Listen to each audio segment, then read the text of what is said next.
¿Qué tal? Vamos a dar inicio a la clase, pero siempre con la asistencia. Vamos ahora. Padre bendito, gracias por este tiempo. Dedicamos el curso a ti, Señor, en esta noche. Pedimos en esta clase, Señor, que tú te glorifiques y también podamos pasar un tiempo especial, Señor, compartiendo todos. Y también, Señor, afirmando algunas aspectos de la enseñanza de la antropología y otras, Señor, que puedan ser nuevas, pues asimilarlas y así tener de una manera más diáfana, Señor, en la doctrina que corresponde al hombre. Gracias, Padre. En tus manos quedamos y, Señor, nos ponemos en ti. En el nombre de Jesús. Amén. Muy bien, César, ya está por acá y hemos puesto entonces la asistencia a todos los que hemos visto aquí. Pastor, buenas noches. Sí, sí, ya Pastor, está, ya. ahí Sí, veo una T. Yo la semana pasada estaba temprano con ustedes. a ver, lo que pasa, a ver, El 5 dice la T. sí, sí, sí, Yo estaba temprano, siempre estoy. temprano estuviste, ¿no? Pero no te escuché, por eso es que te puse ahí. Digo, vete, cuando no corresponde la asistencia, entonces tengo esa dificultad, ¿no? Tienen que hacerlo. Bien, Gracias, dejamos hermano. ya. Hoy vamos a hablar sobre algunas cosas que tienen algunas situaciones nuestras eh, particulares, ¿no? La naturaleza humana, que es el elemento esencial de la naturaleza humana, el origen del alma, ¿ya? Y luego el estado intermedio, de eso vamos a hablar, ¿no? En cuanto a la naturaleza del alma, cuando hablamos de los elementos esenciales de la naturaleza humana, eh, el hecho del ser, del ser humano, a ver, ¿tiene alguna audio prendido? Ni baja tu volumen. Cuando entonces hablamos de la naturaleza humana, es lo inherente a nosotros los seres humanos, ¿no? Este, planteamos nuestra condición y los elementos que hemos recibido de parte de Dios, es decir, la vida, ¿no? La naturaleza humana tiene la capacidad de crear también y tener el carácter, o por lo menos las características, ¿no? De ser hijo de Dios o también creación de Dios, ¿no? Es criatura.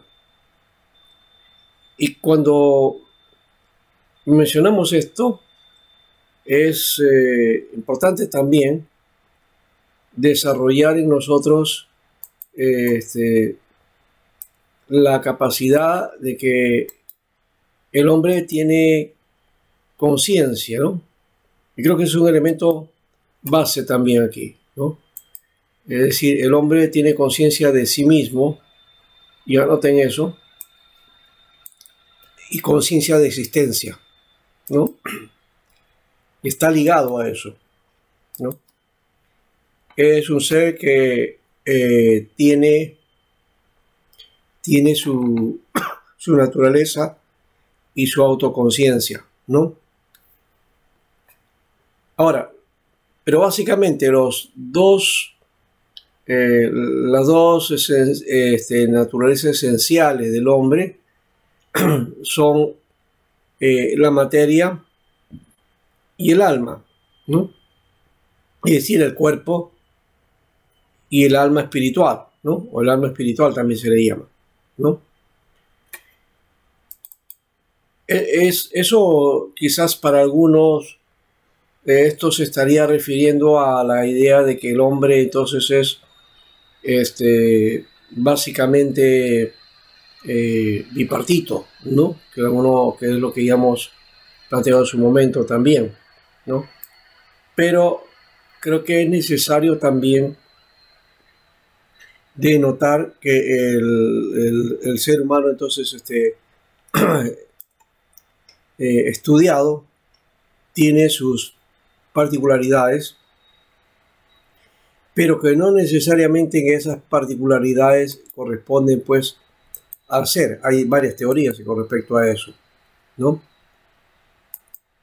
Y de acuerdo a esas teorías también entonces tenemos la concepción acerca del hombre con respecto a su ser y a su identificación, y que sale y emana también de la filosofía, ¿no? La filosofía plantea algunos aspectos también de esa manera, ¿no? Entonces,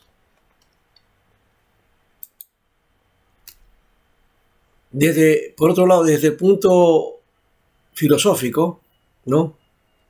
Todos los individuos tienen en común, ¿no? O sea, los individuos tienen en común características particulares, ¿no? Que abarcan aspectos de la vida diaria, ¿no? Ya le dije que tienen conciencia. También, por ejemplo, el ser humano tiene su forma de pensar, su forma de actuar, tiene sentimientos, ¿no?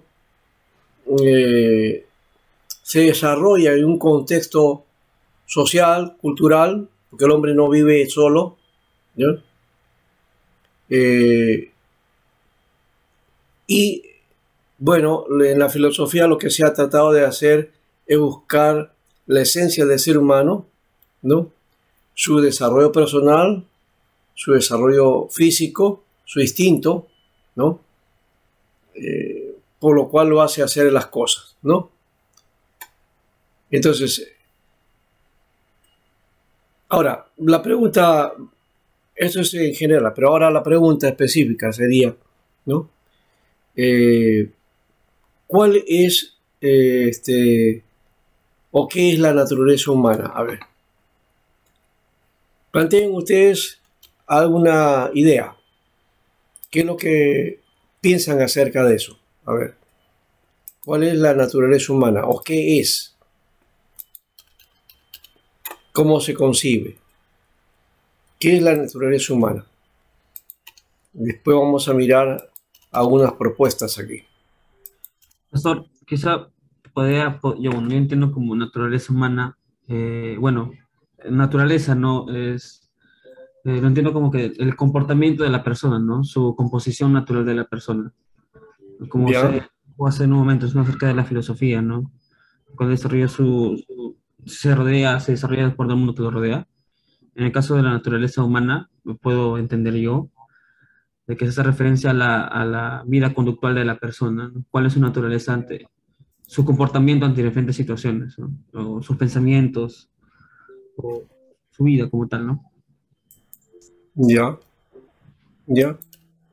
Bueno, o sea, me estaba planteando entonces que el ser humano, ¿no? Entonces, eh, tiene su manera de comportamiento, ¿no?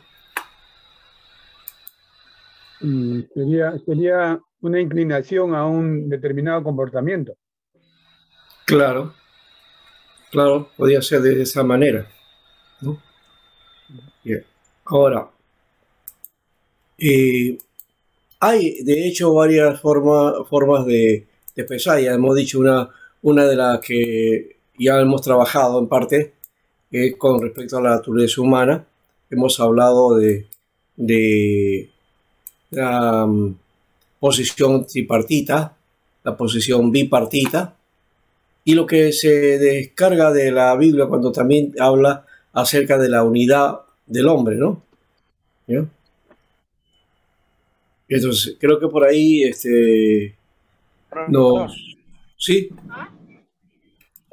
¿Cuál sería usted su punto de vista sobre los bipartitas o los tripartitas? ¿Usted qué Oye, postura yo cree? ya lo mencioné en clases anteriores. Mencioné que mi posición no es ni tripartita ni bipartita, ¿no? Sino que el ser humano es una entidad, ¿no? Una unidad. Así como Dios dice es uno, ¿no? Entonces el hombre también es una unidad, ¿no? Una unidad integrada, en todo caso. Ya si queremos plantearlo así, ¿no? Esa unidad integrada que tiene que ver pues, con su cuerpo, su alma, su espíritu, pero que no son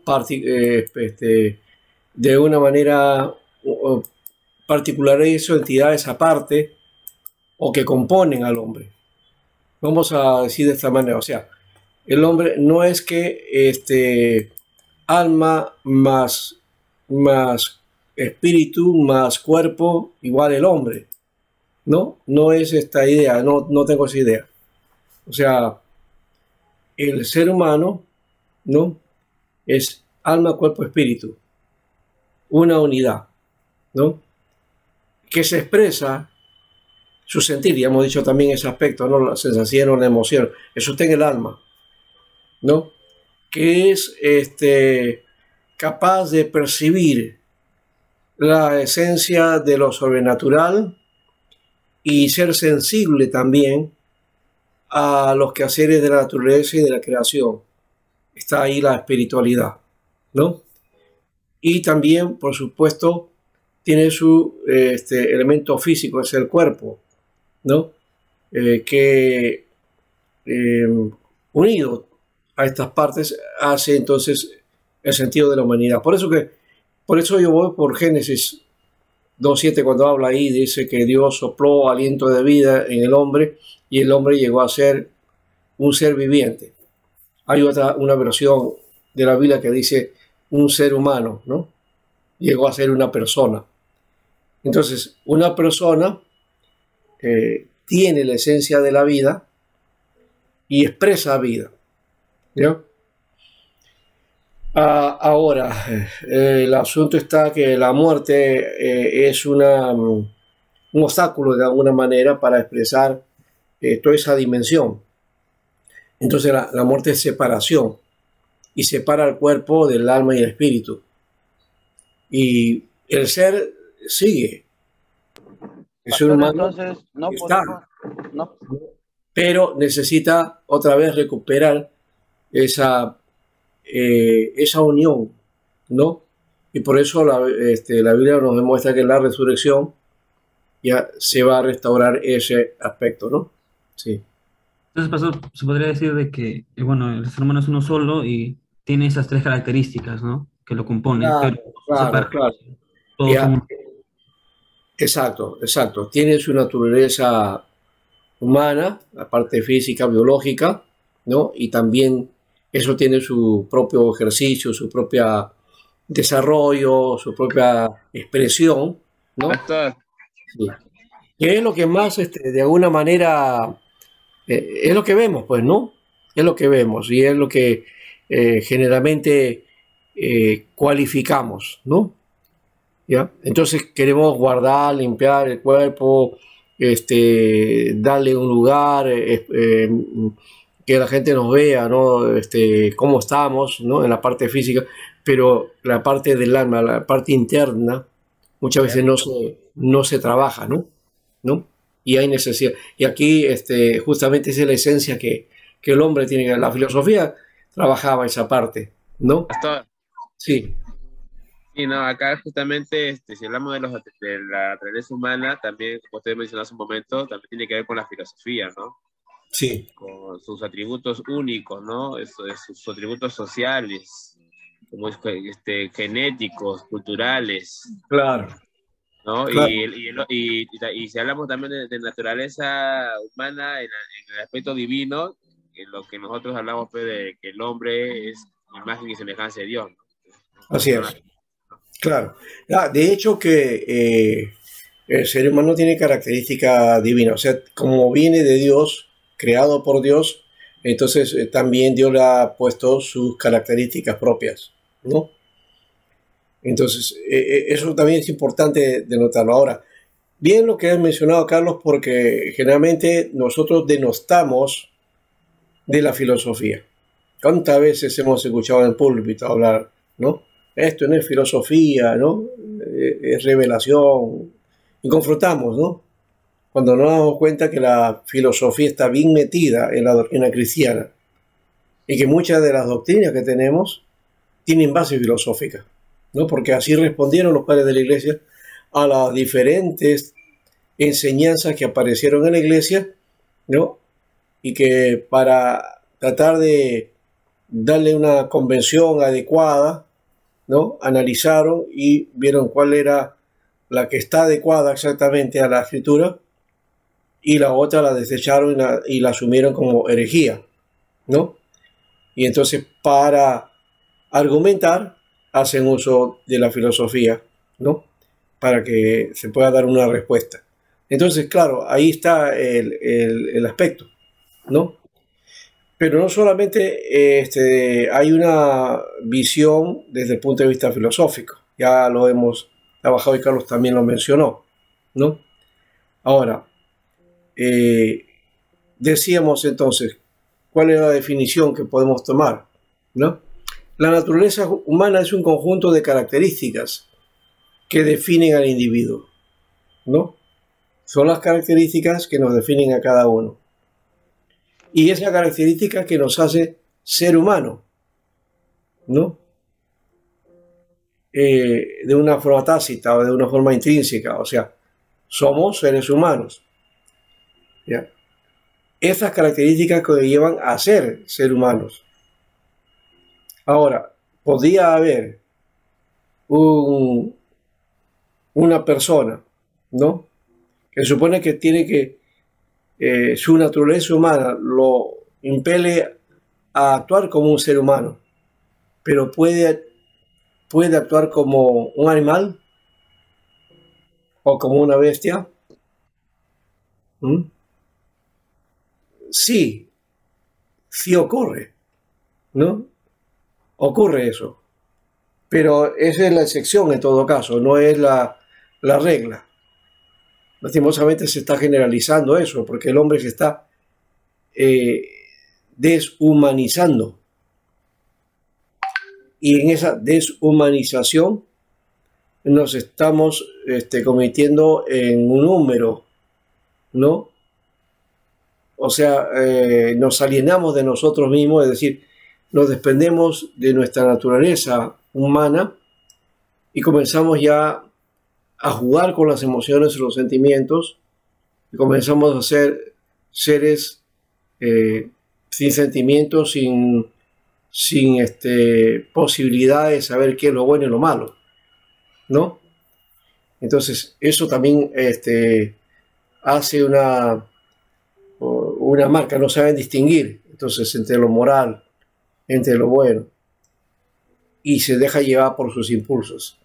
Eso hace daño y no es la consideración del ser humano. Eso es desalienarnos, ¿no? Y algunos inclusive ya están hablando de la transhumanización, que ya es otra cosa también, ¿no? La transhumanización tiene que ver con robotizar al hombre, ¿no?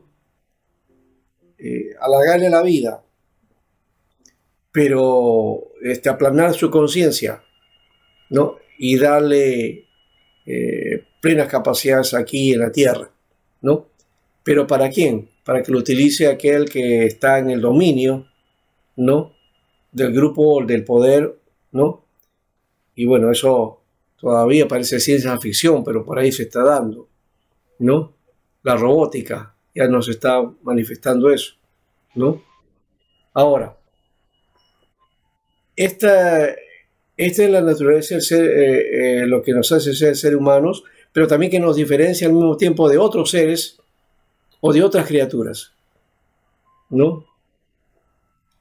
Entonces, El ser humano es un ser especial, distinto al mono, distinto a la vaca o al caballo, es decir, a los otros seres, a las otras criaturas, ¿no? Y tenemos nuestra forma de actuar y no actuamos como los otros seres, ¿ya? Y tenemos, ya también lo mencionamos, el pensamiento implica también razonar, ¿no? Entonces tiene capacidad de razonamiento. El sentimiento implica que el hombre es capacidad de amar también. Y también siente emociones, que muchas veces la educación se la ha quitado, ¿no? Por diversos motivos. Por ejemplo, en esta sociedad donde el dominio prevaleciente de la sociedad ha sido del hombre, a los hombres, nuestros padres en el pasado, nos enseñaban a no llorar, por ejemplo, ¿no? ¿Cuánto le habrá ocurrido eso? Que le decían de niño, no llores, porque tú eres varón. Las niñitas lloran, los hombres no lloran. Yo era más llorón. Bueno, todavía creo que tú eres de otra etapa, pero generaciones anteriores había sido así, ¿ya? Los varones no lloran, decían, pastor. Sí, pues, los varones no lloran. ¿Y qué estaban formando? ¿Y qué desarrollaron? Desarrollaron personas sin sentimiento, ¿no? Fríos, ¿no? Los hombres, en su mayoría, ¿ya? Los que son de 60, 70 para arriba, no saben expresar sus sentimientos, ¿no? Porque en alguna manera, y por una palabra que es fuerte, ¿no? Castraron a una generación de hombres, ¿ya? Y no saben cómo expresar sus emociones. Ese es un problema. Y a la chica, a la niña sí se les dejó, a la mujer sí se le dejó esa parte, pero también se le impuso tareas y también se le puso un segundo plano, ¿no? Que es otra figura. Todavía se sigue pensando por ahí así, y hay mujeres de cierta edad que crían a sus hijas ya con la idea de que tienen que servirle al esposo, ¿no? Al hombre. Entonces tienen que cocinarle, lavarle, ver las tareas del hogar, ¿no? Y obedecer al esposo en todo, ¿no? Esa es la idea que se plantea, ¿no? Entonces, se podría decir de que el pensamiento y la capacidad de razonar y de expresar emociones ha ido evolucionando a ser más, por así decirlo, liberal con respecto en comparación a épocas anteriores. Sí, solo que nos estamos yendo más allá, ¿no? Ahora esta generación es capaz de, pero también las emociones las está llevando a otro, ¿no? Al plano, como diríamos, ese plano que tiene que ver con el hedonismo, ¿no? Con las sensaciones del gozo, del placer, ¿no? Y a eso es otra cosa también, eso es otro error, ¿no? O sea, ahora las generaciones se están dejando llevar por las emociones más que simplemente sentirlas, ¿no? Ajá. Bueno, Max dice, no estoy diciendo que el hombre se divide en dos, ni en tres. O sea, esas son las posiciones que encontramos. Uno, ya hemos dicho, el tripartito viene de Platón, ¿no? Y que en la época de Pablo en Tesalónica, esa era la forma de expresar al hombre en el mundo helénico de Tesalónica, ¿ya? La idea de lo bipartito, eso viene del mundo semita, ¿no? Del mundo semita, es decir, de toda la Caldea siria y los cananeos y los israelitas, todos estaban por esa línea. La Biblia te demarca, y por eso tenemos que tener a Génesis presente. Cuando dice ahí, hagamos al hombre, ¿no? Conforme a nuestra imagen y semejanza, ¿no? Hagamos al hombre en nuestra imagen y semejanza, ¿no? Y luego dice, creó Dios al hombre, a su imagen lo creó, ¿no?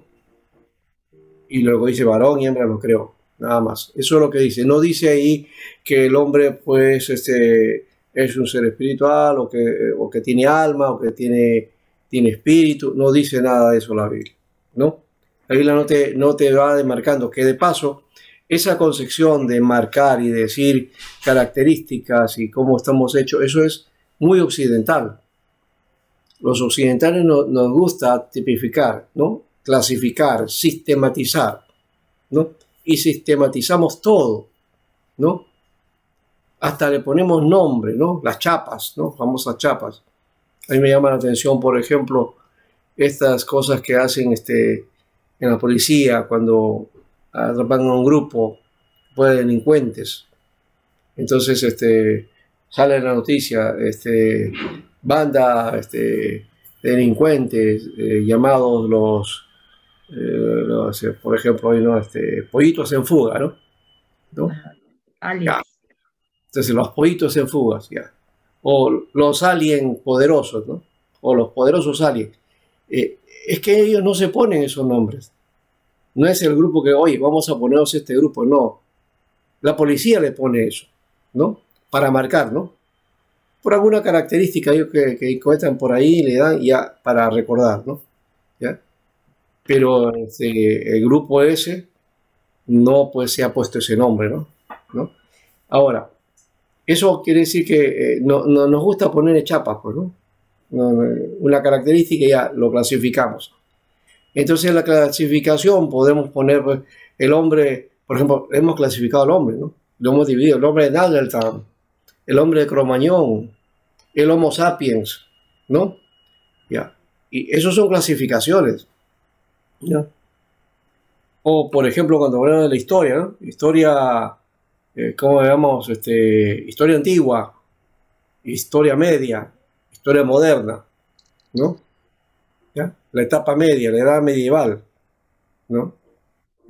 Eso lo hemos marcado nosotros, de qué fecha hasta qué fecha dura esa etapa, por las características que en la historia nos muestra esa etapa. Pero eso no quiere decir que esa gente se puso esa edad, ¿no? Digo, ya, entonces ahora estamos viendo la Edad Media y no vamos a encontrar ningún documento diciendo a la gente qué bonita la Edad Media, ¿no? O no me gusta la Edad Media, ¿no? Porque ellos no tenían conciencia de que era la Edad Media, ¿no? Eso ya se lo ha puesto en la historia. Al sistematizar la historia hemos clasificado. Entonces tenemos esa tendencia a sistematizar en el Occidente. En el Oriente no hay esa concepción. La idea es integradora, más bien, ¿no? Es una concepción integradora. Todo une, todo hace uno, ¿no? Y todo hace esencia. Entonces, desde esa perspectiva, esas expresiones que nosotros usamos, a partir de la teología, que de hecho tiene su validez, es simplemente teoría, pues, ¿no? Son posiciones, ¿ya? Entonces tú puedes ser bipartito o tripartito si quieres, también lo puede ser, no hay problema, ¿ya? Y básicamente, ¿no? La Iglesia Presbiteriana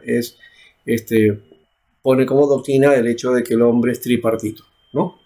El hombre está compuesto de alma, cuerpo y espíritu, ¿no? Así está en la propuesta. Creo que también está en la Westminster, me parece, aparece así. ¿Ya? Una consulta, y esta posición tripartita del hombre es la que se considera en las iglesias, ¿no? Correcto. Por eso, claro. Sí. Depende de cada uno ahora como cristianos escoger qué posición tomar, bipartita o tripartita. Ahora, ninguna de las dos está mala. Simplemente tienes que tomar partido. No estoy tampoco con eso. No, tienes que de todas maneras definir. No necesariamente tienes que poner así, ¿no? Porque creo yo que depende de eso, es que uno de repente puede sacar sus conclusiones en el momento de predicar, ¿no? Porque yo he escuchado a algunos pastores decir la naturaleza tripartita del hombre, ¿no? El cuerpo, alma y espíritu. Y yo también he escuchado unas predicas que unos pastores hablan sobre claro. Nada más, entonces... Pero pues se puede entender en el sentido, porque, por ejemplo, ¿cuántas veces he escuchado esta expresión en la iglesia o a los predicadores, ¿no? Mi alma te alaba, oh Dios, mi alma te alaba, ¿no? ¿Qué está queriendo decir esta persona cuando dice mi alma te alaba? Está alabando su alma, o sea, su parte almática está alabando a Dios. Si está diciendo eso, ahí hay un problema. Porque esa es una cuestión, ya hemos dicho, de la sistematización. Cuando alguien está diciendo, Y ese coro que dice, mi alma te alaba, mi claro, alma te así alaba, es, mi ya, alma te alaba, porque sé que estás ahí. ya. ¿Qué estamos diciendo con eso? Mi alma te alaba. Estamos diciendo, yo te estoy alabando, Señor. Porque nosotros somos seres almáticos. No es que tenemos un alma, sino que somos seres almáticos. ¿Me dejo entender? Por eso que yo lucho con esa idea es que el hombre está dividido en tres partes, alma, cuerpo y espíritu. Cuando ya nos divides, está diciendo que el alma es una parte del hombre. Pero el alma no es una parte del hombre. El alma es la esencia del hombre, el ser del hombre. ¿Ya? A eso me refiero. Solamente Sí. es una expresión decir alma, nada más, ¿no? A eso me refiero. Pero si tú con esa definición vas a compartimentar, ¿ya? Y entonces ya, con el alma tú le alabas, con el espíritu haces otra cosa y con tu cuerpo haces otra. ¿Cómo es eso? O sea, es como ¿Ah? decir que cada uno tiene una conciencia propia, ¿no, pastor? Claro, tienes conciencia propia, ¿ya? Y cuando tú alabas a Dios, alaba tu cuerpo, tu alma y tu espíritu, todo tu ser, ¿no? Ah, no por partes, pues. No es por partes, todo el ser, ¿no? Y por eso también creo que hay un salmo que dice, ¿no? Todo mi ser te alabe, Señor, ¿no? Ya, como para ampliar el debate. Entonces, Pastor, sí, y el pensamiento judío creo que es bipartita, ¿no? bipartito, pues, sí, Claro. pero en esencia es uno, así como Dios dice, presente, dice, hoy Israel, el Señor uno es. Y como Dios nos hizo su imagen y semejanza, también entonces el ser humano es uno, es una integridad, una unidad, ¿ya? O sea, el alma es el ser del hombre, el espíritu también es el espíritu de vida del hombre, y el cuerpo es el cuerpo del hombre. En suma, es el hombre, ¿no? Entonces no lo veamos dividido. Entonces, creo que hay un coro inclusive, que ahí veo también que había necesidad de ampliar el asunto. Y hay un coro que habla, yo te alabo de corazón, ¿no? Yo te alabo con mis manos, dice, yo te alabo de corazón, ¿no? Y si me faltan las manos, yo te alabo con el alma, ¿no? Y si Y me si me faltan faltara el alma, es que ya que ya me fui voy. con el Señor. ¿No te acuerdas? ¿Qué nos está dando ese coro, ese bipartito? Pero lo cantamos. En iglesias tripartitas que consideran al hombre tripartito, lo ven como bipartito. ¿Ya? Pero ahí también, esa es una cosa curiosa. Si analizamos ese coro, ¿ya? Entonces nos está diciendo que el hombre, ¿no? Está haciendo esa alabanza con las partes de su ser, ¿no? Pastor, entonces podríamos decir que el pensamiento final sería buscar la unidad, ¿no? Y no Exacto. la división, ¿verdad? Del cuerpo. Claro, claro. Ver las partes o las composiciones, las partes o las características, ¿no? De alma, cuerpo y espíritu, ¿ya? Eh, pero integrarlo en uno solo, ¿no? Porque el hombre finalmente no puede ser tres partes y cada parte haciendo la suya por su cuenta. ¿Dónde estaría la unidad entonces, no? Pastor, una consulta. Sí. ¿Cuál es la posición que toma nuestra iglesia presbiteriana, ¿no? ¿Cuál es Ya la lo posición? mencioné. Creo que han estado o estuviste de repente distraído. Ya lo mencioné. A ver, ¿qué dije? A ver, lo demás. Claro. A ver, díganlo mejor. ¿Cómo? Bipartito. No, No, tripartita. tripartito. Tripartito, perdón. Tripartito. O sea, alma, cuerpo y espíritu. ¿Ya? Como la iglesia presbiteriana asume la doctrina de la Trinidad, entonces también al hombre lo pone como alma, cuerpo y espíritu, ¿no? Eso es lo que se entiende así. Pero ya, teniendo eso en cuenta, aún así, yo no veo esos Pero no tres está bien, pastor. aspectos del hombre, no lo veo como partes del hombre, Claro. ¿ya? No lo veo separados, sino que están encajados todos, todo hacen uno, Mm. ¿correcto? Todo hace uno, porque si no, entonces teníamos problemas. Entonces seríamos bipolares o tripolares, ¿no? ¿Ya? Entonces, bueno, ahí hay una cuestión, ahí no nos vamos a poner, digamos, en darle una solución a esto, porque hay diferentes formas de ver, ¿no? Como ustedes ya han visto, desde el lado filosófico, las emociones, el carácter, la razón, ya otras cosas, otros aspectos que no ponemos nosotros en juego cuando hablamos del hombre, ¿no? Mm.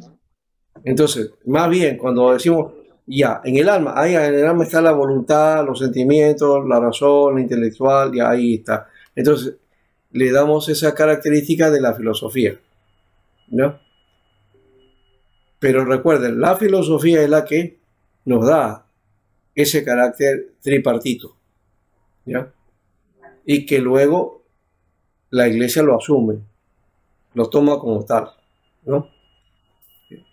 Pero no viene de la Biblia. Algunos dicen, no, está en la Biblia porque está en Tesalonicenses. No, es que la Biblia no enseña eso. La Biblia lo expresa porque está en una cultura, ¿no? Y Pablo, hablando a su cultura, le dice así, ¿no? Es como, por ejemplo, antiguamente la gente pues tenía la idea de los dioses, ¿no? Entonces cuando escribía sus cartas, ¿no? Un padre, por ejemplo, le escribía a su hijo y le decía que los dioses te protejan.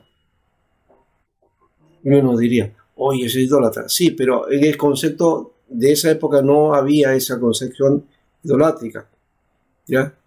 El concepto de dioses era su característica dentro de la cultura, ¿no? Cuando ya viene el monoteísmo, entonces ahí se va diferenciando con respecto a esas creencias de varios dioses con la de la creencia en un solo Dios, ¿no?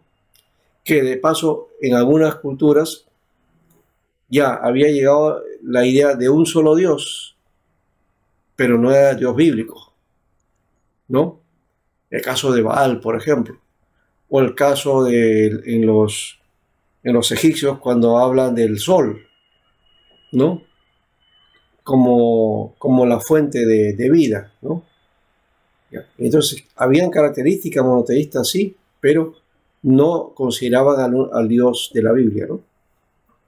Bueno, ahora, entonces, el concepto de definición de naturaleza humana, ¿ya? ¿Se refiere entonces a qué cosa?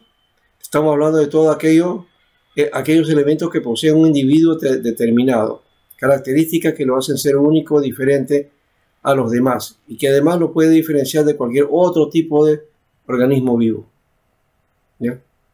Entonces, no solamente es un ser racional, tampoco tiene que ver con el aspecto lógico, ¿no? Sino que incluye las emociones, los sentimientos, los instintos, ¿no? Y todo aquello que podamos sacar a la luz, ¿no? Entonces, de esa perspectiva es el hombre. Ahora, pero la característica de la naturaleza del hombre, ¿ya? Se destaca lo siguiente acá. Posee un nivel de libertad y de religiosidad, ¿no? Ansía libertad del hombre, ¿ya? Y la religiosidad nos marca ¿por qué? Porque el hombre es un ser espiritual, un ser religioso, ¿no? En latín le llama homo religio, homo religio. Entonces, un ser religioso, un hombre religioso. Eso está en la naturaleza humana, crear. Si no vas a adorar al verdadero Dios, de todas maneras vas a adorar algo, porque es el instinto del ser humano. Y aun cuando el hombre proclame que no hay Dios, ¿no? Siempre va a tener la tendencia a tener o a rendir culto o adoración a algo, o alguien, ¿no? También, por otro lado, es un ser social, ¿no? Es un ser social. Y hay factores sociales, culturales y de genética que están en la naturaleza humana también, ¿ya? Y que forman parte del comportamiento del ser humano, ¿no? Por otro lado, su expresión depende del contexto cultural en el que el individuo se va desarrollando, ¿no? O sea que nosotros vamos a expresar, ¿no?, el contexto en que hemos nacido o en que nos han criado, ¿no? Y por eso hay diferencias, ¿no? El europeo tiene una forma de vivir, el del norte tiene otra forma de vivir, en África tiene otra forma, en Asia es otra, en Latinoamérica también es otra, ¿no? Nos diferenciamos. Entonces depende del contexto cultural. Y dentro de Latinoamérica, que aunque dicen que las características son particulares, parece que son semejantes, pero también hay diferencias que nos hacen propios, ¿no? Si bien a uno dice que los peruanos y los mexicanos nos parecemos mucho, pero no es verdad tampoco, porque hay muchas diferencias también, ¿no? Y así, ¿no? Por ejemplo, un ecuatoriano, tú vas a Ecuador, no parece una diferencia entre un peruano y un ecuatoriano, pero lejos es una diferencia allá. Y las costumbres que ellos tienen, que es diferente, ¿no? Es un país un poquito más andino, ¿no? Tienen más eso que costa, ¿no? Colombia es mucho más, bueno, tiene costa y también selva, ¿no? Y parte del Caribe también, o sea, ya llega a tener un aspecto también de temperatura que los hace propios también, ¿no? Y entonces algunos por eso dicen que los colombianos son bien movidos, ¿no? Son muy, ¿ya? Pero eso ya son, para mí son mitos que estamos poniendo, o estereotipos que ponemos, porque si bien los peruanos son tranquilos, pasivos, aparentemente, también somos capaces de otra cosa. Y hay peruanos que son muy habladores, ¿no? Muy, y que pueden convencer también, ¿no?, a la persona. Entonces no se trata de que, no, en el Ande hemos tenido una educación muy triste, una cultura melancólica, ¿no? Y que el brasilero es mucho más movido, más calor, el colombiano también. Y ya esos son prototipos que nosotros marcamos, pero que no siempre se dan. No siempre se dan, ¿no? Y generalizar sería algún error en todo caso, ¿no? Pero seguimos entonces acá. Bien. Hablando entonces del hombre, ¿no? Y aquí está, según Hipócrates, la naturaleza humana corresponde también a los elementos que se pueden encontrar dentro de la naturaleza, ¿no? Entonces, ¿qué cosa había en la naturaleza? Hipócrates hablaba de 4 elementos que había en la naturaleza y que componían toda la vida, ¿no? La tierra, el viento, el fuego, no juego, acá puso juego, es fuego, ¿no? El fuego y el agua, ¿no? Estos elementos, entonces, dice, están dentro del cuerpo humano, ¿no? Y entonces, por ejemplo, decía que la tierra está relacionada con la bilis negra, el fuego con la bilis amarilla, el agua se representa por medio de las flemas, y diría también el sudor, ¿no? El aire está relacionado con la sangre, ¿no? Porque respiramos y luego nos alimentamos y comienza la sangre a producirse, ¿no? Ahora, dice, cuando estos elementos se encuentran en perfecta armonía, el ser humano tiene entonces la capacidad de poder dominar y de gobernar sobre su carácter, su salud y su cuerpo. Ya eso es el lado de la filosofía, ¿cierto? Ya. Pero en cambio, en la naturaleza humana, desde las escrituras, uno ya hemos hablado que tiene la imagen y la semejanza de Dios. tenemos también otra cosa, ¿no? Tenemos el respiro de Dios, el soplo de Dios, que es la vida. ¿Ya? La vida es parte de la naturaleza humana, ¿no? El hombre es un ser animado, ánima, de ahí viene pues, por eso es que somos alma también, ¿no? No que tenemos alma, sino que somos alma. Somos un seres almáticos, ¿no? Entonces somos seres que sentimos, ¿no? Que expresamos. Entonces ser almático, ¿ya? Cuidado, no es asmático, ¿no? Sino almático, ¿no? Entonces eso creo que es importante trabajarlo, ¿no? Y ¿qué más tenemos entonces en cuanto a Dios? Tenemos la capacidad de relacionarnos con los otros seres humanos, con el contexto, es decir, el medio ambiente en que vivimos, ¿ya? La creación, para decirlo en términos bíblicos, y lo otro sería nuestra relación con Dios. Tenemos capacidad de poder comunicarnos con la divinidad, por decirlo de esa manera, ¿no? Es decir, tenemos capacidad para poder entrar a la presencia de Dios. Pero a uno me dirá de repente, no, eso no es verdad, porque el hombre como ha pecado, entonces no tiene acceso a Dios. Cierto que no tiene acceso a Dios por el pecado. Pero Dios lo hizo al hombre para que se relacionara con Dios, para que tuviera la capacidad de estar delante de Dios. Eso no hay que olvidarlo. Pero el ser humano, entonces, al pecar, quebró ese aspecto, ¿ya? Ahora, se quebró, pero no significa que el hombre no tenga la posibilidad de volver a comunicarse con Dios, a relacionarse con Dios. Y eso se ve en el Antiguo Testamento, qué cosa es lo que hace Dios para ir desarrollando esa comunión con Dios. Y luego se ve en el obrar de Jesús que eso se cumple finalmente y ahora tenemos acceso a la presencia de Dios por medio de Jesús, ¿no? Entonces, pero en esencia el hombre es eso, es un ser que tiene, por eso dijimos que es un ser religioso. Entonces tiene la capacidad de expresarse o de llegar a la presencia de Dios, ¿ya? Ahora, los medios para eso es otra cosa, ¿no? Los medios para eso es otra cosa.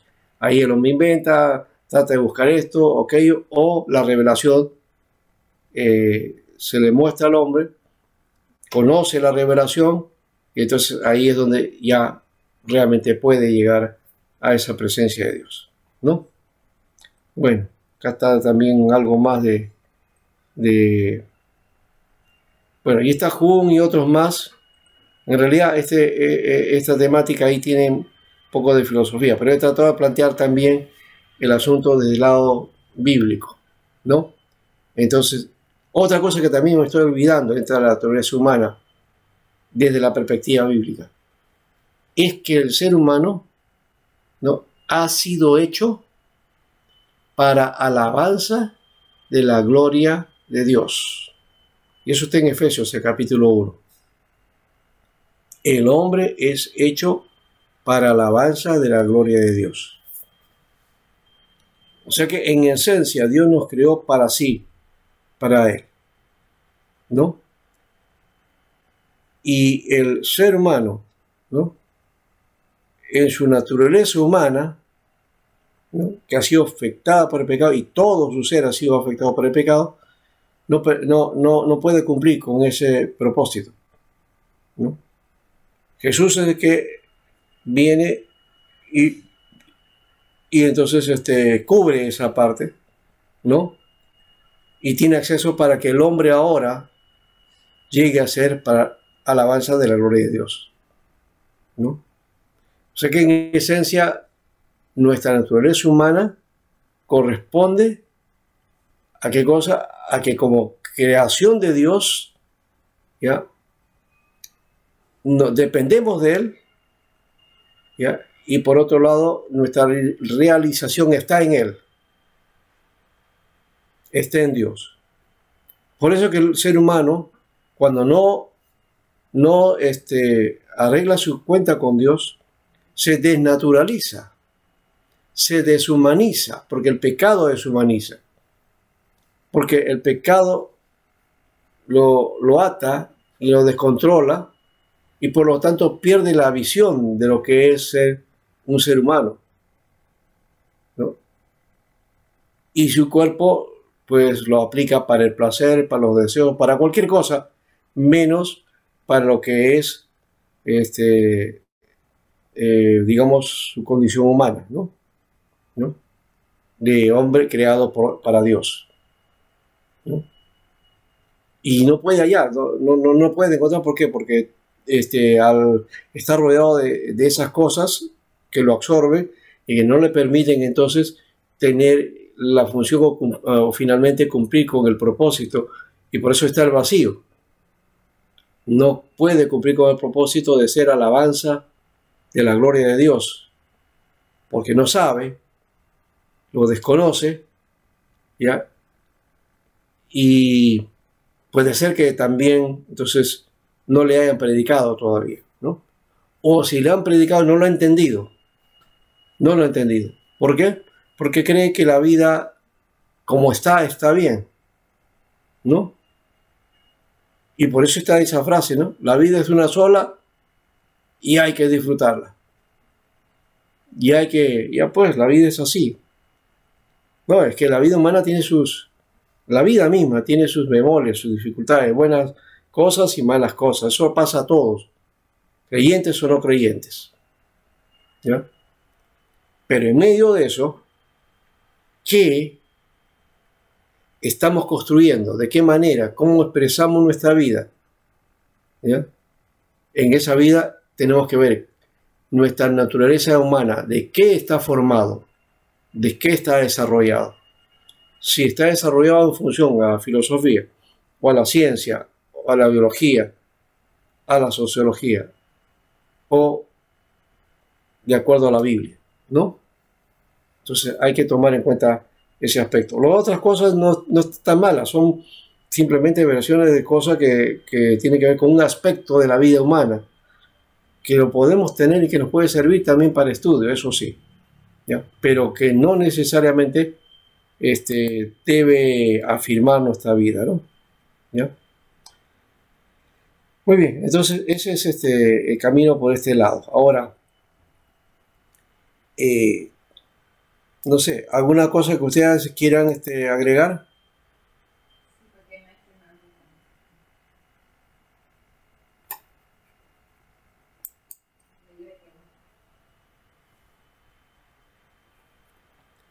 Podríamos decir así, más que es bipartita, pero en realidad cuando tú vas a hacer estudio del hombre en el Talmud, muestra su unidad, se muestra la unidad, ¿no?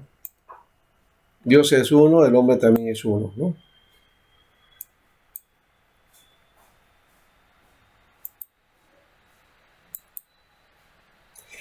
Y otra cosa también, Max, para darte cuenta, el judío tiene su mentalidad oriental, semita, no es como nosotros.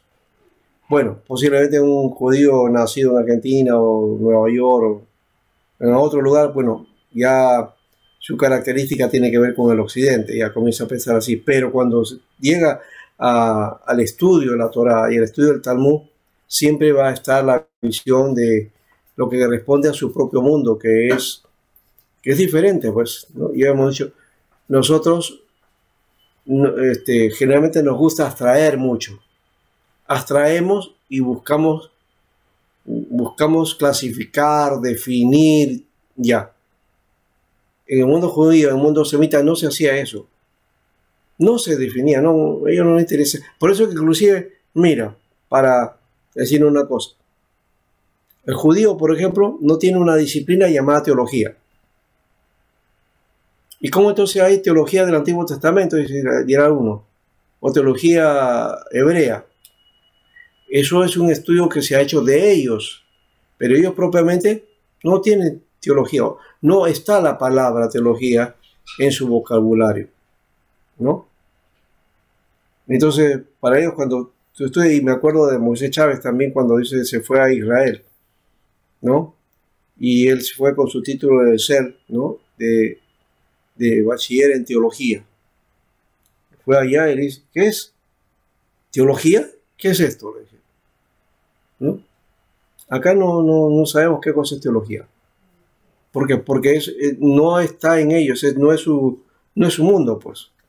¿Ya? Entonces, si tú vas a decir a un judío, oye, ¿eres bipartito o tripartito? Te va a decir, ¿qué estás diciendo? Porque no está en su mentalidad. Ese es un concepto occidental. ¿Ya? Entonces, no te podía responder que es bipartito. ¿Por qué? Porque no tiene ese concepto el judío. ¿Ya? ¿Ya, Max? ¿Entiendes ahora? Claramente, pastor. Ya, muy bien. ¿Pasamos entonces al origen del alma? ¿O quieren ahí nomás, o alguna cosa con el tema?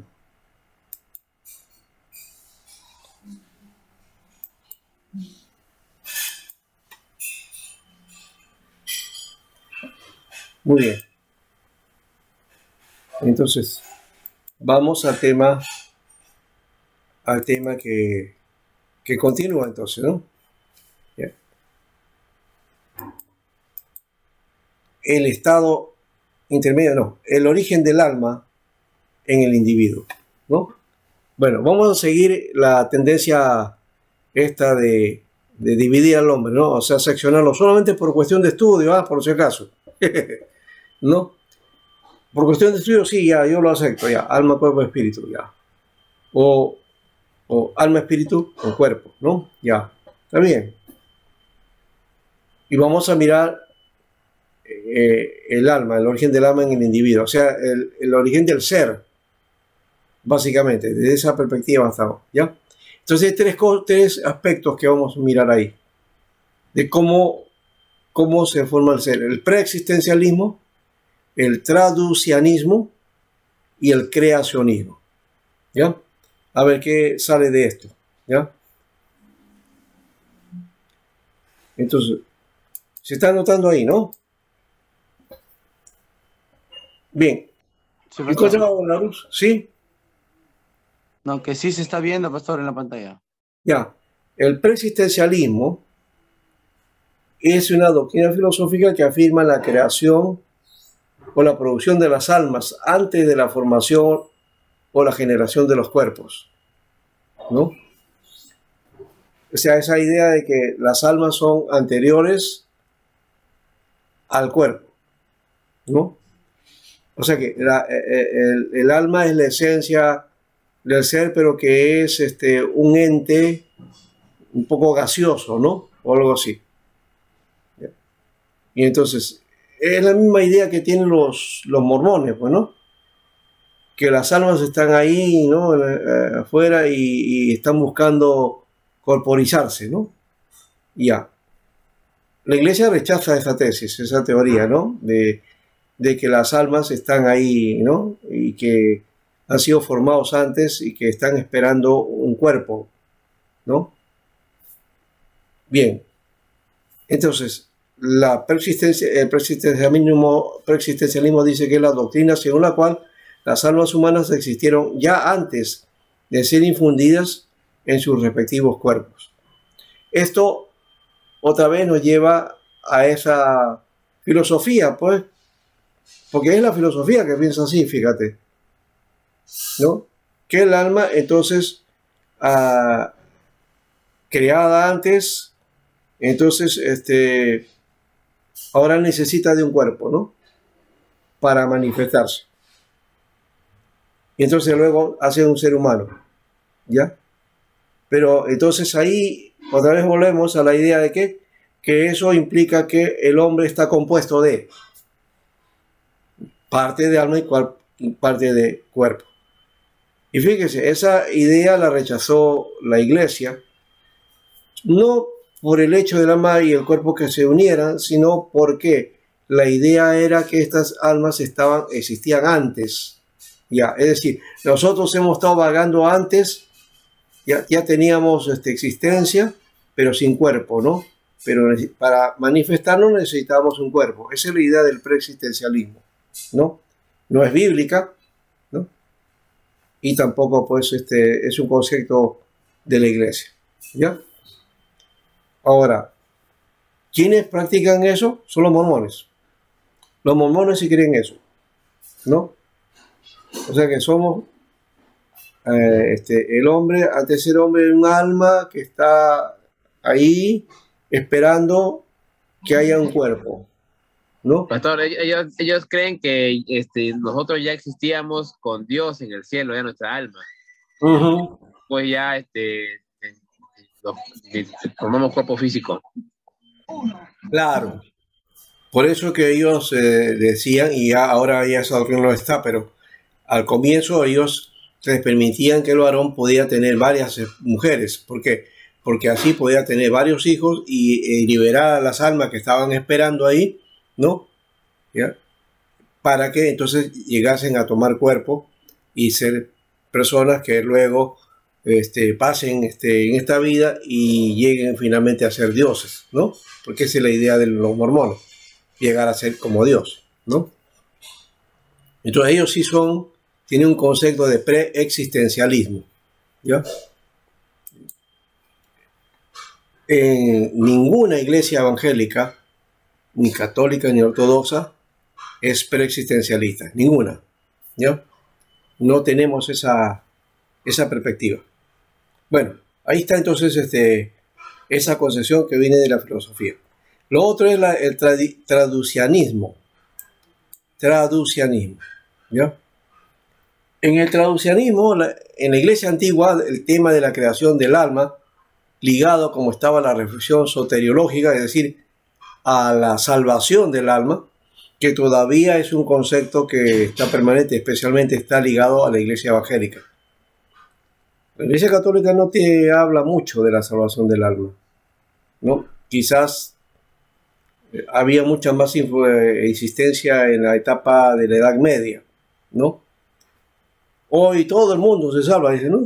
Tanto he escuchado ahí, se muere una persona, nunca ha estado con Dios, no quiere saber nada con Dios, pero cuando muere, ya se fue al cielo, se ha convertido en un angelito para que nos cuide ahora, ¿no?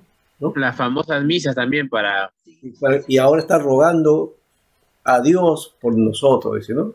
¿No? Es un alma, un espíritu que ahora está ahí rogando, pero nunca quiso hablar con Dios, nunca quiso saber con Dios nada, no tenía ni confesión ni nada, y su vida pues no les decía de eso, ¿no? Pero como dicen algunos, no hay muerto malo, ya pues lo santificamos tácitamente sin necesidad de que el Vaticano le haga ese proceso, ¿no? ¿No? Los hacemos santos. Pastor. Ah. Sí, justamente lo que habló a un momento de los mormones, ellos creen en la vida preterrenal. Claro. Claro. Que antes de nacer en la tierra, cada uno de ellos vivían en la presencia de Dios como hijos espirituales. Esa es su creencia. Sí. Sí, así es, ¿no? Ya. Y que son muchas almas que ahora necesitan volver al cuerpo, tener cuerpo para volver a obtener esa expresión de estar ante la presencia de Dios, ¿no? Y no solamente eso, ¿no? Sino lograr tener la naturaleza divina, es decir, y también ser dioses de paso, porque eso está en su doctrina.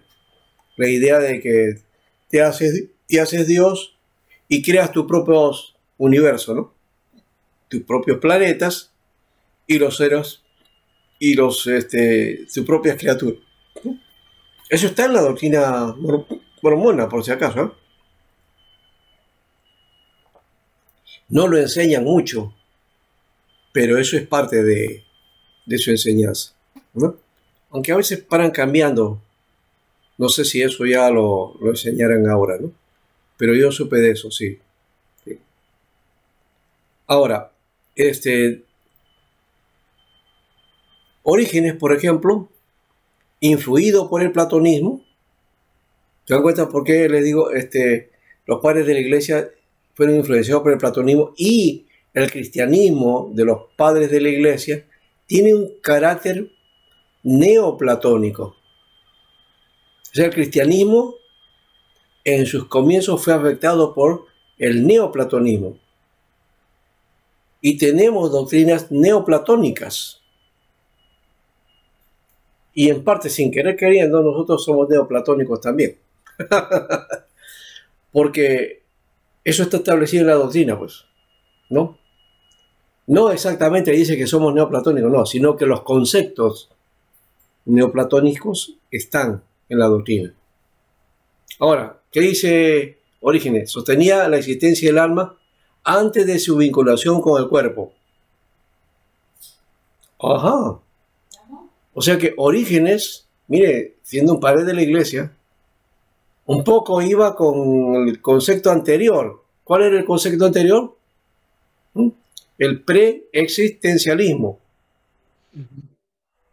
Dice que Orígenes sostenía la existencia del alma antes de su vinculación con el cuerpo. O sea, eso se llama preexistencialismo. ¿Ya? ¿Cuál es la diferencia? Pero vamos a ver la diferencia, porque él no postulaba eso solamente, sino algo más. Dice, es que entonces el alma estaba encarcelada en él debido a una culpa cometida anteriormente. Y ahí está la doctrina de la doble creación, ¿no? Y por eso encontramos, por ejemplo, a otros padres de la iglesia, Hilario de Potiers, Ambrosio, Jerónimo de Pelagio, ¿no?, que se orientaban hacia la doctrina creacionista, según la cual Dios crea a cada una de las almas en el momento de su infusión en el cuerpo. Ese es el otro concepto. Entonces se apartaron de ese concepto de Orígenes que decía pues que el cuerpo, el hombre, el alma, que estaba, la existencia del alma estaba antes de su vinculación con el cuerpo, pero luego el cuerpo se unía, pero estaba encarcelado, ¿no? Debido a la situación de la doble creación, ¿no?, que convulsionó el universo, ¿no? Ya, eso es más o menos cosa, pero la teoría traduccionista ya tenía varios matices en este caso, ¿no? Tertuliano está ahí, Agustín también era, de alguna manera tenía esta característica, que afirma que cada una de las almas individuales procede del alma de los padres en el momento del acto generativo. O sea que todos nosotros tenemos parte del alma de nuestros padres. Y si en el caso de Tertuliano el traducianismo dice se debía a una concepción del alma entendida como una realidad material, por lo que se refiere a Agustín, el traducionismo tuvo un carácter espiritual. Tertuliano lo decía que era una realidad material, Agustín dice que es una realidad espiritual, ¿no? Entonces, y Agustín estaba de acuerdo con la doctrina del pecado original y de su carácter hereditario. Sin embargo, dice, si nos atenemos a sus escritos, el doctor africano no rechazó tampoco el creacionismo, sino que osciló entre estas dos teorías, ¿no? ¿Ya? Entonces, no es tan fácil y un poco confuso el asunto del traduccionismo. Es la idea de que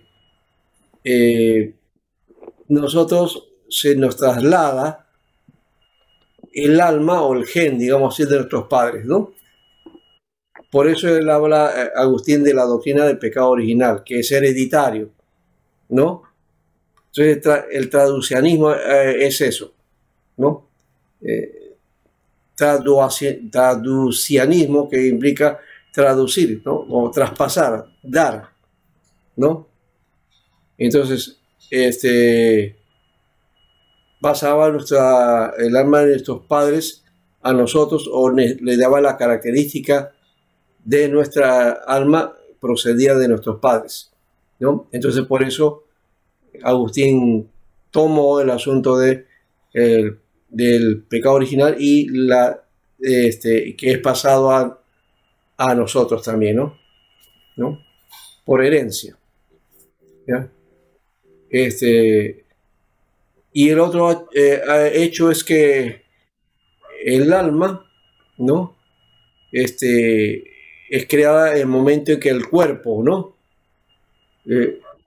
En que se une el cuerpo, no juntos, ¿no? O sea, no es aparte, no es un ente que está afuera, ¿no? Sino que es la unión de alma y cuerpo. Entonces ahí es donde el alma se manifiesta, ¿ya?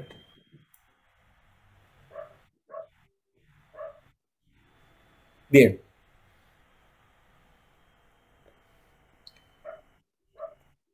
Ahora, el magisterio de la iglesia, que no es nuestro, es de la iglesia católica o la iglesia de Roma, toma posición en favor del creacionismo y aunque reconoce que los padres están en el origen de cada uno de los hombres, sostendría que el alma procede de una intervención creativa de Dios. Dios al crearnos nos da alma, pero el alma no es que es persistente, ¿no? ¿Ya? Creo que por aquí algo dice de eso, ¿no? Acá está. Tertuliano dice, en el caso de Tertuliano, el traduccionismo se debía a una concepción del alma entendida como una realidad material. Y Agustín lo ve como una realidad espiritual, en donde está el pecado original y el carácter hereditario en el alma, ¿no? Parecido al... Entonces, la idea de ese tradicionismo es la idea de que las almas individuales proceden del alma de los padres, ¿no? En el acto en que somos generados, ¿no? Esa es la idea. ¿Se entendió eso ahora? Sí, pastor. Ya. De ahí también podría salir el dicho que decían genis figura hasta la sepultura. Bueno, pero es un poco más que eso, ¿no? Sí, pues. Porque eso estaría hablando de las características que de todas maneras tenemos de nuestros padres, ¿no? Aunque no siempre tenemos igual, no somos iguales, pero heredamos algo de ellos, ¿no? Entonces, por eso decía que parte del alma de nuestros padres pasa a ser componente del nuestro, ¿no? Eso se llama traduccionismo. Ya. Ahora, aquí también se plantea que el traduccionismo fue sostenido por Tertuliano y varios escritores occidentales, desde la Reforma por los luteranos, también por la Iglesia Oriental.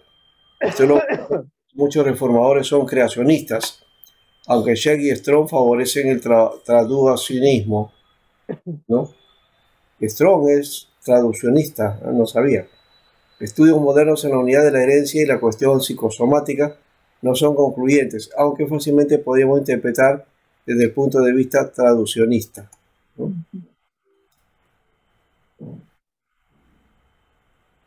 Ahora, de estas, aquí está el persistencia, traduccionismo, y también vamos a mirar después el aspecto de la creación, ¿no? Dice, la evidencia bíblica dice no existe y las conclusiones deben basarse en deducciones en favor del traduccionismo. No se dice que después de Adán Dios soplara en el hombre aliento de vida, ¿no? Adán engendró un hijo a su propia imagen, ¿ya? El descanso de Dios no sugiere actos continuos de creación, es nihilo, sino que el pecado original afecta a todo hombre, incluyendo el alma, y esta es la argumentación presentada por el traducianismo, ¿no? De estas teorías, entonces, el origen del alma individual, esta teoría afirma que tanto el alma como el cuerpo proceden de los padres, ¿ya? Es lo que sería en general el traducianismo. Nuestra alma procede de nuestros padres, ¿no? Ahora, otra teoría, pues entonces está la persistencia del alma, que fue sostenida por Orígenes y los mormones, ya hemos mencionado, ¿no? También está la reencarnación, que habla en el Oriente, se habla mucho de eso, ¿no? Esa concepción de que el alma, entonces una vez que deja el cuerpo, va y reencarna en otro cuerpo, ¿no? Y tiene variantes también la reencarnación, porque dicen algunos que el alma se descompone a la hora de salir del cuerpo, se descompone y va a ser parte de otro cuerpo, de otro ser, ¿ya? Pero también puede ser parte de otros seres, es decir, cada componente desarmado va a incluirse en otros seres, ¿no? Entonces reencarnamos en otros seres, no en uno solo. Esa es la idea de la reencarnación. De paso, no es la idea nuestra, ¿no? Bien. Y el otro es el creacionismo, que afirma que Dios crea el alma para cada cuerpo, ¿no? Nosotros estamos en esa idea, ¿no?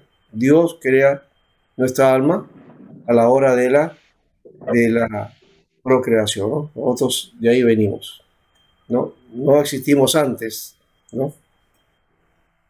Ahora, ¿y qué es el creacionismo en todo caso ahora? Se conoce como creacionismo, ¿no? A la forma de pensar que atribuye que la creación del universo y de la vida se debe a una entidad superior, ¿no? De tipo divino, es de Dios, ¿no? Y sostiene que Dios entonces lo ha creado todo, ¿no? Dios creó todo, lo planificó todo, ¿no? Y además está envuelto en el mantenimiento de esa creación, ¿no? Entonces, desde esa perspectiva, el creacionismo bíblico es teísta, porque Dios está relacionado con su creación, ¿no? Ahora, quienes optan por el creacionismo rechazan otras explicaciones respecto al origen de la vida y del universo, incluso los que cuentan con mayor sustento científico, como por ejemplo el Big Bang o la evolución por selección natural, ¿no? Que algunos han hallado, hay algunos hallazgos que tratan de comprobar eso, pero que eso es relativo, no es tampoco concluyente. Hasta ahora no se ha concluido ese aspecto de que la evolución, ¿no? Como una definición final. La ciencia lo ha puesto así, pero no es tan comprobable, ¿no? Muy bien, entonces las diversas variantes de doctrinas creacionistas en su mayoría están guiadas por un texto sagrado como la Biblia. Hay variantes de la doctrina creacionista, por si acaso, ¿ya? No es una sola, ¿no? Aquí está, por ejemplo, tipo de creacionismo. El creacionismo propiamente, el creacionismo clásico, que interpreta literalmente las Sagradas Escrituras, ¿ya? Ese cristianismo clásico, ¿ya? Se trata de que se adhiera a la interpretación literal de las Escrituras, ¿ya? Que es un tipo de interpretación, ¿no? Interpretación literal. No comparto esa posición, pero es la que está generalizada en la Iglesia, ¿no? Estoy hablando de la Iglesia en general, ¿no?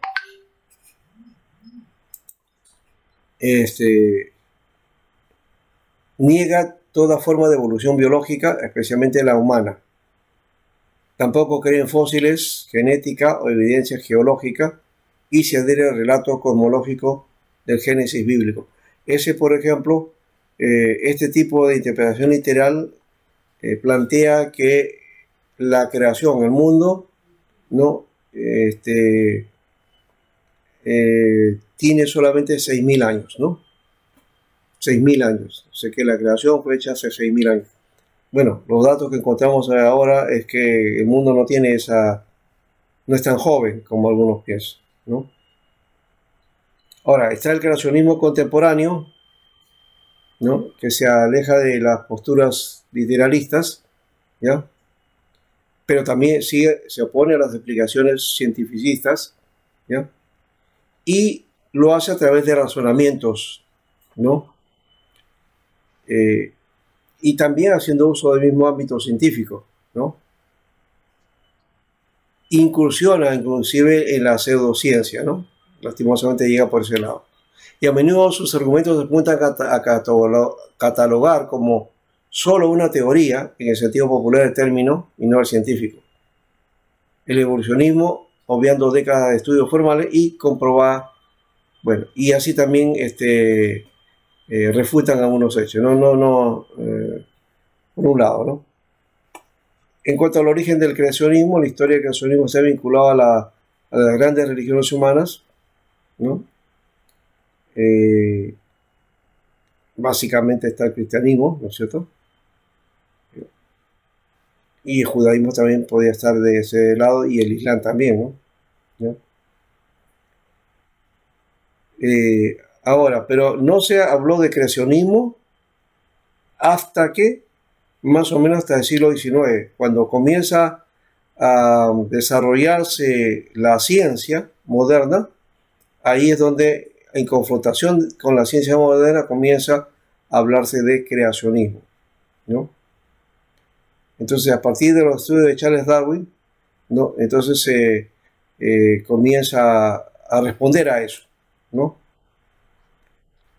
Por otro lado, las teorías son repudiadas por los sectores conservadores y religiosos, que van a ver en ellas que estas creencias contravienen, ¿no?, a la razón y a las escrituras, ¿no? Entonces, por esto algunos, estas posturas se les llamó teísta. Ya hemos dicho también eso, el creacionismo también tiene esa idea, o también creacionista, ¿no?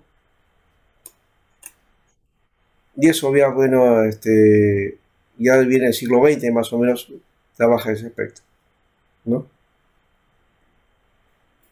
Entonces, la base del creacionismo básicamente está en la Biblia, ¿no? Pero también existe un evolucionismo creacionista también. Es decir, hay la idea de la creación, pero por evolución, que sustenta una mezcla entre la evolución y la creación, ¿no? La vertiente ortodoxa del creacionismo también niega todo tipo de evolución biológica, ¿no? El desarrollo biológico sería descartado en ese caso. Ahora, los preceptos comunes del creacionismo entonces proponen esto, que Dios creó todo, ¿no? Y esto incluye el universo, la tierra, la vida, y en especial al ser humano, el que había hecho a su imagen y semejanza, ¿no? Y también el creacionismo admite cierto margen de autonomía biológica en estos procesos, ¿no? Pero básicamente todo es de Dios. Ahora, la Tierra es joven, como ya mencionamos, ¿no?, para los creacionistas. Según algunos creacionistas, el planeta es mucho más joven, ¿ya?, de lo que los hallazgos científicos apuntan.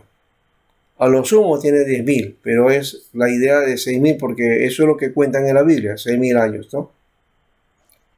¿Ya? Se descarta todo tipo de hallazgos astronómicos y prefieren hacer cálculos empleando las edades descritas en los personajes de la Biblia, a pesar de que los calendarios no serían los mismos que los actuales, ¿no? Porque ya hay que entender eso. El calendario en que está basada la Biblia no es el calendario juliano. El calendario juliano es posterior. Perdón, estoy hablando juliano. Gregoriano. El calendario gregoriano creo que viene del siglo VII, me parece, después de Jesucristo. ¿Ya? Y la Biblia es hecha pues antes, ¿no? Ni siquiera el calendario juliano está referido en la Biblia. El calendario que se muestra en la Biblia es el calendario agrícola, ¿ya? O sea, la cultura semita estaba dedicada al cultivo, ¿no?, a la agricultura. Entonces su vida estaba dependiendo de eso, ¿no?, del tiempo de la siembra y la cosecha, ¿no? ¿Y cómo lo calculaban? De acuerdo a la forma de aparición de la luna, ¿no?, sistema lunar. En eso está basado el calendario judío, el calendario lunar. ¿Saben qué? El calendario lunar tiene 29 días. Nuestro calendario tiene 30 y 31 días, ¿no? Y uno de 28, ¿no? Entonces tenemos nosotros en el calendario que nos rige 365 días. En el calendario hebreo es 360. Entonces son 5 días menos. ¿ya? Que con el tiempo se van afirmando y hacen diferencia entre ese calendario que tenemos nosotros en el occidente y el calendario oriental que ellos manejan, ¿no? Entonces no es el mismo cálculo en todo caso, o no podemos calcular la Biblia a partir de eso, ¿no? Bueno, por otro lado, la idea de algunos creacionistas que hablan que la Tierra es vieja, y algunos creacionistas admiten que la antigüedad de la Tierra se acepta, ¿no?, que ha sido creada, pero tiene ya pues miles de millones de años, ¿no? ¿Ya? Ahora, en su fundación, la población, con la vida y posterior evolución de la misma, intervino la voluntad de Dios, quien lo planificó y controló todo, ¿no? Entonces, esa es la idea de los creacionistas evolucionistas, ¿no? Entonces, que Dios creó todo, pero hubo un proceso, ¿no? Un proceso de desarrollo o de evolución, pero que Dios estuvo al tanto de eso, ¿no?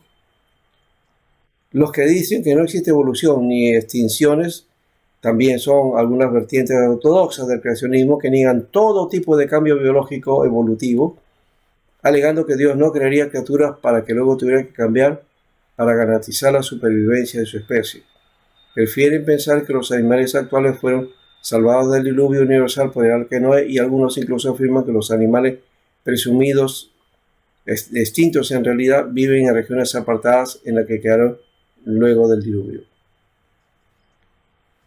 Estas extinciones de tipo divino admiten la posibilidad de que Dios quisiera exterminar alguna especie de su creación, pero no que haya ningún tipo de evolución subsiguiente para impedirlo. También la idea de que existe la evolución y las extinciones. La variante más moderna del creacionismo admite las dinámicas evolutivas y la existencia de extinciones, pero le atribuye todo a un plan ideado por Dios y a su voluntad, que todo lo determina. La Biblia es verdad. Por lo general, todos los creacionistas optan por confiar en lo relatado en un libro sagrado, sea la Biblia o el Corán, y su postura más o menos ortodoxa dependerá de qué tan literalmente elijan interpretar el mensaje, ¿no? Ahora, esto por otro lado nos lleva a tomar en cuenta no lo que dice la Biblia exactamente, sino cómo interpretan la Biblia, ¿ya? Así que, sea creación o cualquier otra perspectiva, es lo que se saca y se interpreta, ¿no? Eso creo que es otro elemento también ahí, ¿no? Bien. Existe el creacionismo científico, por si acaso, ¿eh? También, ¿ya? Y que describe el Génesis bíblico, ¿no? Y que tiene su propia figura, ¿no? Por ejemplo, procesos también de cómo se fue creando, que son etapas, por ejemplo, que no son 6 días de creación, sino que esos 6 días son etapas de creación, ¿no? Y tratan de poner conceptos científicos a la creación, ¿no? Que de paso no es lo que dice la Biblia. La Biblia no está tratando de expresar nada científico. No hay ninguna perspectiva científica en la Biblia. ¿Por qué? Porque la ciencia es, vamos a ponerlo, es sincrónica. Y como es sincrónica, vale para un momento y ya no vale después. ¿Por qué? Porque la ciencia va en aumento, va cambiando, ¿no? No es la misma ciencia. O sea, la ciencia en la Edad Media no es la misma de la ciencia del siglo XX. Entonces, la ciencia cambia. Y querer poner aspectos científicos a la Biblia es encasillar a la Biblia cuando la Biblia no tiene, si bien es hecho en un contexto, pero el mensaje trasciende el tiempo. ¿Ya? Por eso es que Isaías dice que la palabra de Dios permanece para siempre, es vigente. ¿Ya? Si le hacemos entonces meter conceptos científicos a la Biblia, entonces estamos determinando ya que la Biblia le estamos limitando, ¿no? Porque de acá a 100 años la ciencia ha variado, ha cambiado, y esos conceptos que hemos metido ahora ya no sirven. Le doy un ejemplo para ir luego al descanso. Por ejemplo, en la Edad Media, los teólogos de la Edad Media decían que la Tierra era el centro del universo. ¿Ya? Porque ¿qué? La Biblia dice que la Tierra es estrado de los pies de Dios. Entonces, como Dios tiene su trono y la Tierra es estrado de los pies de Dios, entonces ahí está el centro, pues, ¿no? De donde se gobierna. Dios gobierna desde ahí, entonces tiene que gobernar de la Tierra. Entonces, se creía que todos los planetas, el Sol y la Luna, todo giraba alrededor de la Tierra. Ese es el concepto que tenían los teólogos de la Edad Media. ¿Ah? Y creían así. Y si alguien no creía así, lo quemaban. Pues iba en contra. Un científico dijera, no, la Tierra no es la que gira, sino, perdón, no es el Sol que gira, no son los planetas que giran alrededor de la Tierra, sino que la Tierra gira alrededor del Sol. Eso era ya condena total. Entonces, eso le pasó a Galileo, ¿no? Y Copérnico también, pero a Copérnico no le dijeron nada, pero Galileo sí, ¿no? Y lo enjuiciaron y casi lo queman. Tuvo que cambiar su versión, él dijo, no, está bien, ya acepto. ¿Ya? Pero después vieron que lo que decía Galileo, lo que decía Copérnico, ¿ya? Era cierto, ¿no? El Sol es el centro de nuestro sistema planetario, y que la Tierra es uno de los planetas, ¿ya? Es uno de los otros planetas que giran alrededor del Sol, ¿no? Otra cosa, por ejemplo, es la idea de que se tenía que la idea de la Tierra, el mundo era plano, ¿no? Y tenía columnas hacia abajo que sostenían la Tierra. Y luego estaba cubierta con una bóveda, donde ahí estaba el Sol, la Luna y las estrellas colgadas.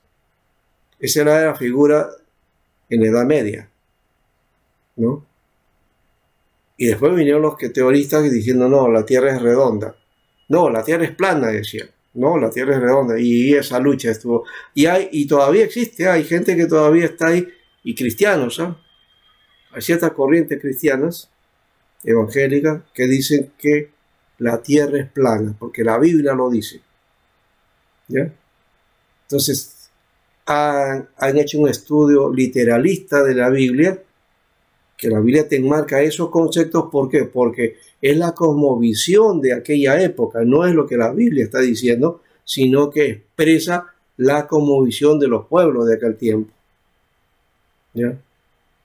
Entonces, hay que diferenciar, cuando uno va a la Biblia, hay que diferenciar cuál era la cosmovisión que tenía la gente de aquel tiempo, para no confundir el mensaje de Dios con esos conceptos, porque están lejanos, ¿no? Una cosa es el mensaje de Dios y otra cosa es la idea que tenía la gente o los pueblos acerca de la vida, ¿no? O sus concepciones de la vida. ¿Ya? Eso no es lo bíblico, ¿no? Bueno, entonces no todo lo que está en la Biblia es bíblico, ¿eh? ¿Verdad? Porque la Biblia, por ejemplo, te manda a decir que si tu hijo se comporta mal, mátalo. Te da derecho a matarlo. ¿Podemos ahora matar a nuestros hijos? De hecho que no, ¿no es cierto? Eso sería asesinato. Aunque te diga, no, es que la Biblia dice eso. Pero la Biblia, eso lo decía en su tiempo, en una cultura, ¿ya?, donde el padre era el dueño de la vida de sus hijos. ¿Ya? Hoy día ya no es así. Entonces sería pues un asesinato y ya fuiste, ¿no? Entonces no podemos hacer de eso en la Biblia, ¿no es cierto? También, ¿no? Si tu siervo no te obedeció, mátalo. Un trabajador, ¿no? Un un trabajador del hogar, ¿no? No cumplió con su función, ya pues lo matas. ¿No? Nada que ver, ¿no? No se puede hacer eso. Ni apedrearlo, ni matarlo, ni nada. Y eso está en el Antiguo Testamento. Son leyes que no son permanentes, sino que tienen que ver con el contexto, ¿no? Con la situación de aquel tiempo, ¿ya? Por eso hay que tener cuidado. No todo lo que está en la Biblia pues, puede ser mandatorio, sino que hay que saber para qué sirvió y por qué se dio eso, ¿no? Bien, vamos a dejar esto ahí, vamos al descanso, ¿ya? Y volvemos.